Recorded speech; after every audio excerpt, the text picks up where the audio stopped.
Hi ಎಲ್ರಿಗೂ ನಮಸ್ಕಾರ. Welcome back to Bhuvana YouTube channel. ಇವತ್ತಿನ ಕೇಸರಿಬಾತ್ ರೆಸಿಪಿ ಹೇಗೆ ಮಾಡೋದಂತ ಹೇಳ್ಕೊಡ್ತಿದ್ದೀನಿ.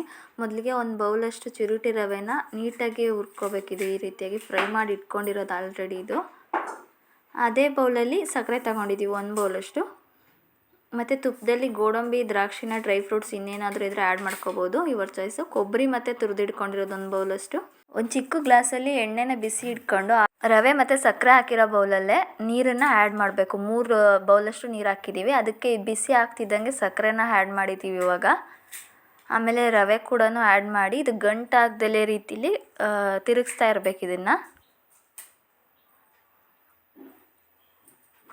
ಆಮೇಲೆ ಗೋಡಂಬಿ, ದ್ರಾಕ್ಷಿ ಫ್ರೈ ಮಾಡಿ ಇಟ್ಕೊಂಡಿರೋದು ಆ್ಯಡ್ ಮಾಡ್ತಿದ್ದೀವಿ. ಕಲರಿಂಗ್ ಪೌಡ್ರು ಲಿಮಿಟಾಗಿ ಹಾಕಬೇಕು, ಜಾಸ್ತಿ ಹಾಕಬಾರ್ದು. ಇದು ಅರಿಶಿನ ಪೌಡ್ರ್ ಥರ ಕಲರ್ ಇತ್ತು, ಅದನ್ನು ಹಾಕಿದ್ವಿ. ಕಾಯಿ ತುರಿ ಕೂಡ ಆ್ಯಡ್ ಮಾಡಿದ್ವಿ. ಈ ಥರ ಗುರಾಡ್ತಾ ಇದ್ದಾಗ ಈ ಕನ್ಸಿಸ್ಟೆನ್ಸಿ ಬರುತ್ತೆ. ಅದು ತೆಳ್ಳಗೆ ಬೇಕಾದ್ರೆ ತೆಳ್ಳಗೆ ಕೂಡ ಮಾಡ್ಕೋಬೋದು. ಒಂದು ತಟ್ಟೆಗೆ ಮತ್ತು ಬೌಲಿಗೆ ತುಪ್ಪನ ಆಲ್ರೆಡಿ ಸವರಿಟ್ಕೊಂಡಿರ್ತೀವಿ. ಅದನ್ನು ಹಾಕಿ ನೀಟಾಗಿ ತಟ್ಟಿ ಒಂದು 5 ಮಿನಿಟ್ಸ್ ಬಿಟ್ಟು ಕಟ್ ಮಾಡಿದ್ರೆ ಸೇಮ್ ಸ್ವೀಟ್ ಆಕಾರದಲ್ಲೇ ಕೇಸರಿಬಾತ್ ಕೂಡ ರೆಡಿ ಆಯಿತು.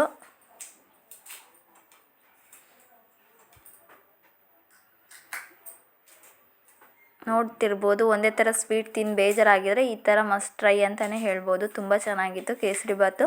ಈ ವಿಡಿಯೋ ನಿಮಗೆ ಇಷ್ಟ ಆಗಿದ್ರೆ ಪ್ಲೀಸ್ ಶೇರ್ ಮಾಡಿ, ಲೈಕ್ ಮಾಡಿ, ಸಬ್ಸ್ಕ್ರೈಬ್ ಮಾಡಿ. Thank you for watching.